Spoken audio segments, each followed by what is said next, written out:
It's time for another closer look at a key Kentucky Derby contender. And here's your host, Magic.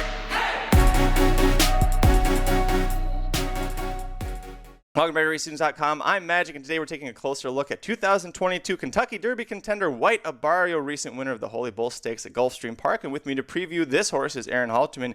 Aaron, White Abarrio, I call him the White Lightning. Boy, is he fast. He looks good on the track, or at least he did in the Holy Bull. It's an interesting horse because of his breeding, because of his training, not typically the connections or the pedigree that you think is immediately going to make a Derby splash. But talk to me about what you think about White Abarrio. Oh, I liked him a lot. I liked him a whole lot. I thought this was a really, really good race from him. We went into this race thinking, okay, Simplification, White Abarrio, those are the two horses that will be forwardly placed. There probably shouldn't be a ton of pace. Those two aren't just going to go out and knock each other's heads off there. They're going to get that position. They're going to round that corner in a short stretch, and they're going to be really tough to hold or to come get because they're very fast and they finish pretty strongly. Well, Simplification misses the break completely in his last. Whoops, he still ran second. Not bad. But White Abarrio doesn't find himself on the lead, but finds himself in a perfect position, stalking Galt on the outside. That horse comes back a little bit. White Abarrio takes over, and he says good night to the field. I thought it was really a strong performance. I think it's a horse that's going to move forward pretty well off that. He hadn't ran since November, so that race he probably needed, and now he can spring forward even more. Anytime a horse has this kind of running style on the Kentucky Derby Trail, it's a great thing, and he showed that he can run fast early and still finish late. I thought it was a really solid performance from White Abarrio.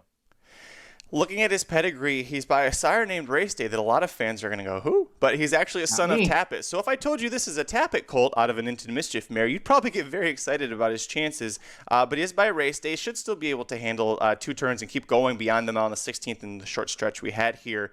Project for me, being trained by Saffie Joseph Jr., who hasn't had a super presence on the Derby, but is an up-and-coming trainer. Project this horse for me. Where do you think he ends up going this year?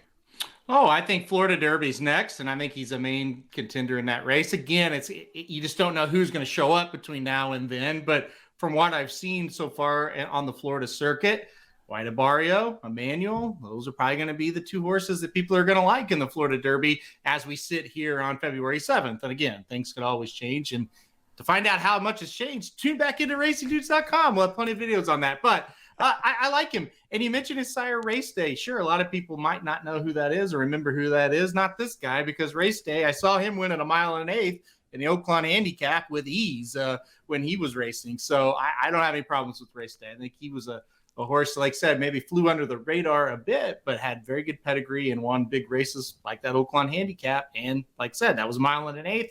So I have no problem when this horse stretches out at all. And I'm a big personal fan of this horse. I have been for a little while. So Race Day got better at 4 when the Oaklawn Handicap. I'm hoping this horse can keep going at 4. So maybe that means I hope he doesn't win the Kentucky Derby, because we rarely see those horses race beyond that race at all.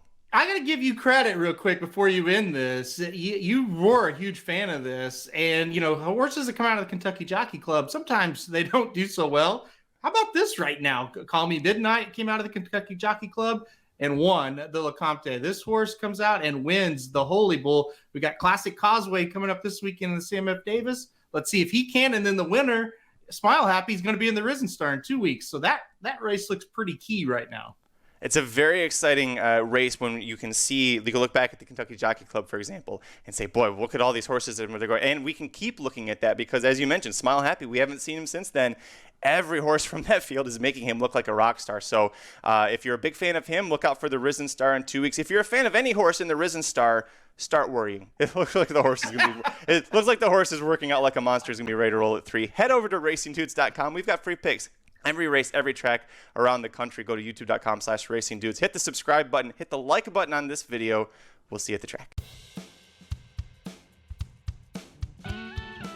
This has been a presentation of RacingDudes.com, your destination for all things horse racing and sports betting.